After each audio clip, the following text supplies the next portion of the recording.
Monday mini vlog தான் பார்த்துட்ருக்கீங்க. கோயம்புத்தூரில் லாஸ்ட்டு 3 டேஸாகவே நல்ல மழைங்க. அவ்வளோ குளிராக இருந்தது. காலையில் எந்திரிக்கவே முடியல.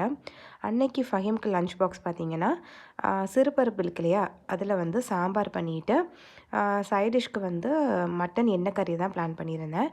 மட்டன் எண்ணெய் கறிக்கு நைட்டே வந்து மசாலா போட்டு நல்லா ஊற வச்சிட்டோம் அப்படின்னா, காலையில் எழுந்திரிச்சு நல்லா வேக வச்சு கொடுத்தா போதும். அது டக்குன்னு ரெடி பண்ணிடலாம். ரொம்ப ஈஸி தான். இதுக்கு வந்து பார்த்திங்கன்னா, இந்த சாம்பாருக்கு ரைஸ் எப்படி இருக்கும் அப்படின்னா, நல்லாயிருக்கும். நல்லா வந்து குழு குழுன்னு சாம்பாரை ஊற்றி நெய் விட்டு பிசைஞ்சு கொடுத்தோம் அப்படின்னா சாப்பிட்றதுக்கு ரொம்ப நல்லாயிருக்கும். இன்னையிலேருந்து வந்து ரயானுக்குமே பார்த்திங்கன்னா ஃபுல் டே மார்னிங் 9:15 to 3 வரைக்கும் அவனுக்கு ஸ்கூலு. ஸோ அவனுக்குமே வந்து லஞ்ச் வந்து பேக் பண்ணணும். ஸோ ஃபஸ்ட்டு ஃபஹீம்க்கு பேக் பண்ணி அவனை அனுப்புனதுக்கு அப்புறமா தான் ரயானை வந்து எழுப்பணும். ஸோ அன்னைக்கு ஃபஹீமோடைய லஞ்ச் பாக்ஸுக்கு வந்து சிறுபருப்பு சாம்பார், மட்டன் எண்ணெய் கறி, எக் வச்சுட்டு, ஸ்நாக்ஸுக்கு வந்து சிம்பிளாக தான் வச்சேன். பன்னும் ஓரியோ பிஸ்கட்டும் தான் வச்சுருந்தேன். ஸோ இவனுக்கு வந்து ரெடி பண்ணி வச்சுட்டு, மார்னிங் பிரேக்ஃபாஸ்ட்டுக்கு வந்து தோசை தான். மாவு வந்து ஆட்டி வச்சுருந்தேன், நல்லா புளிச்சிருந்தது. ஸோ தோசை ஊற்றிட்டே பார்த்தீங்கன்னா, சைட்லேயே அவனுடைய லஞ்ச் பாக்ஸையும் பேக் பண்ணிடலான்னு சொல்லிட்டு பேக் பண்ணிகிட்ருந்தேன்.